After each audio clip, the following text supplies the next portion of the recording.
Acnologia was once a healer. That part of him is forgotten now, buried beneath scales and fury. But it matters.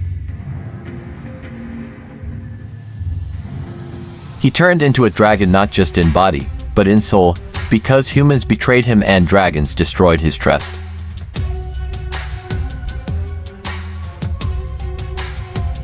Acnologia didn't lose control. He chose destruction, believing only chaos could purify the world of its hypocrisy.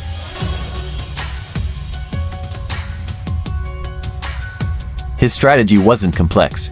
Overwhelm, obliterate, dominate. He didn't fight for power.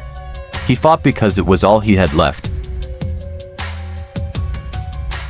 Acnologia's magic wasn't limited to one element, he devoured all forms.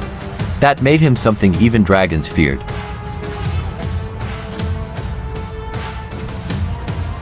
Watching him fly wasn't beauty, it was doom. He wasn't a symbol of power, he was the end of all stories.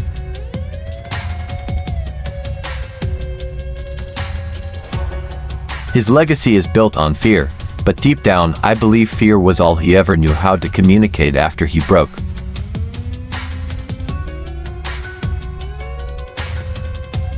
He didn't just slay dragons, he erased bloodlines, histories, futures. Not because he wanted to rule, he wanted silence. Acnologia mastered time magic not to preserve his future, but to ensure no one else could rewrite his past.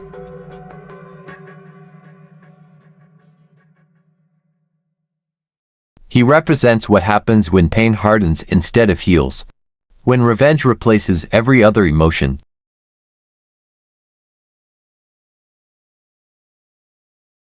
He viewed both humans and dragons as corrupt.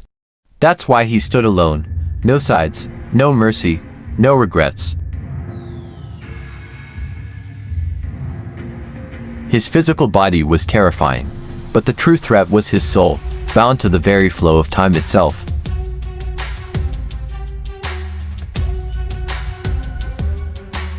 When he entered the space between dimensions, he didn't get trapped.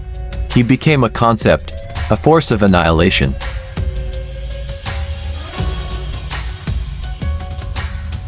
He didn't hate fairy tale, he didn't even care. That's what made him terrifying, destruction without personal vendetta.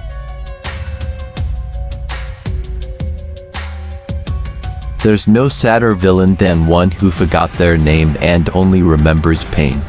That's Acnologia's truth.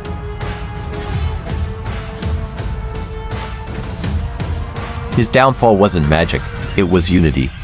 A world that stood together finally pushed back against his isolated storm.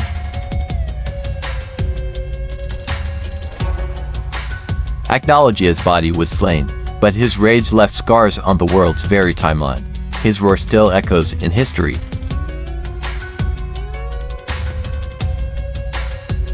In another life, he might have been a protector. But fate turned him into a weapon with no target but existence itself.